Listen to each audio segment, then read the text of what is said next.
Hello, ತುಂಬ ಸಿಂಪಲ್ಲಾಗಿ ಟೇಸ್ಟಿಯಾಗಿ ಹೆಲ್ತಿಯಾಗಿ ಒಂದು ಪಲ್ಯನ ಹೇಳ್ಕೊಡ್ತೀನಿ. ಇದು ನಿಮಗೆ ಚಪಾತಿ ಜೊತೆ ರೊಟ್ಟಿ ಜೊತೆ ಊಟಕ್ಕೆ ನೆಂಚ್ಕೊಂಡು ಸಹ ತಿನ್ಬೋದು. ಅಷ್ಟು ರುಚಿಯಾಗಿರುತ್ತೆ. ಇದನ್ನು ಸ್ವಲ್ಪ ಡಿಫ್ರೆಂಟಾಗಿ ಮಾಡಬೇಕು. ಪೂರ್ತಿಯಾಗಿ ವಿಡಿಯೋ ನೋಡಿ, ಸಖತ್ತಾಗಿರುತ್ತೆ. ಮೊದಲಿಗೆ ಗೋರಿಕಾಯನ್ನು ಈ ರೀತಿಯಾಗಿ ಚೆನ್ನಾಗಿ ವಾಶ್ ಮಾಡಿಕೊಂಡು ಈ ರೀತಿಯಾಗಿ ಸಣ್ಣದಾಗಿ ಕಟ್ ಮಾಡಿ ಇಟ್ಕೋಬೇಕು. ಗೋರಿಕಾಯಿ ನಮ್ಮ ಆರೋಗ್ಯಕ್ಕೆ ತುಂಬಾ ಒಳ್ಳೆಯದು. ಜೀರ್ಣಕ್ರಿಯೆಗೆ ಮತ್ತು ಗರ್ಭಿಣಿಯರಿಗೂ ಸಹ ಬಹಳನೇ ಒಳ್ಳೆಯದಂತಲೇ ಹೇಳ್ಬೋದು. ಬನ್ನಿ ನೋಡೋಣ ಯಾವ ರೀತಿ ಮಾಡಬೇಕು ಅಂತ. ಮೊದಲಿಗೆ ಒಂದು ಕುಕ್ಕರ್ನಲ್ಲಿ ಸ್ವಲ್ಪ ಎಣ್ಣೆಯನ್ನು ಹಾಕಿ ಕಾದ ನಂತರ ಸಾಸಿವೆ, 1 ಸ್ಪೂನಷ್ಟು ಜೀರಿಗೆ ಹಾಗೂ 1-2 ಸ್ಪೂನಷ್ಟು ಕಡಲೆಬೇಳೆಯನ್ನು ಹಾಕಿ, ನಂತರ 1 ಸ್ಪೂನಷ್ಟು ಉದ್ದಿನಬೇಳೆಯನ್ನು ಹಾಕಿ ಚೆನ್ನಾಗಿ ಫ್ರೈ ಮಾಡ್ಕೊಳ್ಳಿ. ಇದು ಚೆನ್ನಾಗಿ ಫ್ರೈ ಆಗಬೇಕು. ನಂತರ ಇದಕ್ಕೆ ಸಣ್ಣದಾಗಿ ಕಟ್ ಮಾಡ್ಕೊಂಡಿರುವಂಥ ಹಸಿಮೆಣಸಿನ್ಕಾಯಿ ಹಾಗೂ ಕರಿಬೇವನ್ನು ಹಾಕ್ಕೊಂಡು ಇದನ್ನು ಸಹ ಚೆನ್ನಾಗಿ ಫ್ರೈ ಮಾಡ್ಕೋಬೇಕಾಗುತ್ತೆ. ಹಸಿಮೆಣಸಿನ್ಕಾಯಿ ಖಾರಕ್ಕೆ ಅನುಗುಣವಾಗಿ ಹಾಕ್ಕೊಳ್ಳಿ. ಇದು ಚೆನ್ನಾಗಿ ಫ್ರೈ ಆದಮೇಲೆ ಇದಕ್ಕೆ 2 ಸಣ್ಣದಾಗಿ ಕಟ್ ಮಾಡ್ಕೊಂಡಿರುವಂಥ ಈರುಳ್ಳಿಯನ್ನು ಹಾಕ್ಕೊಳ್ತಾ ಇದ್ದೀನಿ. ಈರುಳ್ಳಿನೂ ಸಹ ಚೆನ್ನಾಗಿ ಫ್ರೈ ಆಗಿ ಸ್ವಲ್ಪ ಕಲರ್ ಚೇಂಜ್ ಆಗಬೇಕು, ಅಲ್ಲಿವರೆಗೂ ನಾವು ಫ್ರೈ ಮಾಡ್ಕೋಬೇಕಾಗುತ್ತೆ.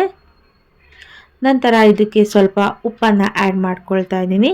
ಉಪ್ಪನ್ನು ಹಾಕ್ಕೊಂಡು ಇದನ್ನು ಚೆನ್ನಾಗಿ ಫ್ರೈ ಮಾಡಿಕೊಂಡು ನಂತರ ಇದಕ್ಕೆ 2 ಸಣ್ಣದಾಗಿ ಕಟ್ ಮಾಡ್ಕೊಂಡಿರುವಂಥ ಟೊಮೆಟೊನ ಹಾಕಿ ಇದನ್ನು ಸಹ ಒಮ್ಮೆ ಚೆನ್ನಾಗಿ ಫ್ರೈ ಮಾಡ್ಕೊಳ್ಳಿ. ನಂತರ ಇದಕ್ಕೆ 1 ಸ್ಪೂನಷ್ಟು ಅರಿಶಿನವನ್ನು ಹಾಕ್ಕೊಂಡು ಅದಾದಮೇಲೆ ಇದಕ್ಕೆ ಒಂದು ಅರ್ಧ ಕಪ್ನಷ್ಟು ಹೆಸರುಬೇಳೆಯನ್ನು ಹಾಕ್ಕೋಬೇಕಾಗುತ್ತೆ. ಹೆಸರುಬೇಳೆಯನ್ನು ಹಾಕ್ಕೊಂಡು ಒಮ್ಮೆ ಚೆನ್ನಾಗಿ ಫ್ರೈ ಮಾಡ್ಕೊಳ್ಳಿ. ಇದು ಚೆನ್ನಾಗಿ ಫ್ರೈ ಆದಮೇಲೆ ಇದಕ್ಕೆ ಸಣ್ಣದಾಗಿ ಕಟ್ ಮಾಡಿ ಇಟ್ಕೊಂಡಿರುವಂತಹ ಗೋರಿಕಾಯನ್ನು ಹಾಕ್ಕೊಳ್ಳಿ. ನೋಡ್ತಾ ಇರ್ಬೋದು, ಈ ರೀತಿಯಾಗಿ ಸಣ್ಣದಾಗಿ ಕಟ್ ಮಾಡ್ಕೊಳ್ಳಿ. ತುಂಬ ದೊಡ್ಡದಾಗಿ ಕಟ್ ಮಾಡೋಕ್ಕೆ ಹೋಗಬೇಡಿ. ಸೊ ಈಗ ಗೋರಿಕಾಯಿನೆಲ್ಲ ಹಾಕಿ ಚೆನ್ನಾಗಿ ಒಮ್ಮೆ ಮಿಕ್ಸ್ ಮಾಡ್ಕೊಳ್ಳಿ. ಇನ್ನು ನನ್ನ ಚಾನಲ್ನಲ್ಲಿ ಸುಮಾರು ಲಾಗ್ಸ್ಗಳನ್ನು ಹಾಕಿದ್ದೀನಿ, ಅವುಗಳನ್ನು ಸಹ ನೋಡಿ.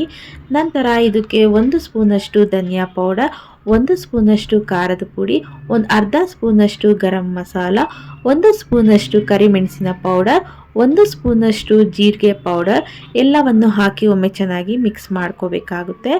ಹಸಿಮೆಣಸಿನ್ಕಾಯಿನ ಹಾಕಿರೋದ್ರಿಂದ ನೋಡಿಕೊಂಡು ಖಾರದ ಪುಡಿಯನ್ನು ಹಾಕ್ಕೊಳ್ಳಿ. ನಂತರ ಕೊನೆಯದಾಗಿ ಇದಕ್ಕೆ ಕಾಯಿ ತುರಿಯನ್ನು ಆ್ಯಡ್ ಮಾಡಬೇಕಾಗುತ್ತೆ.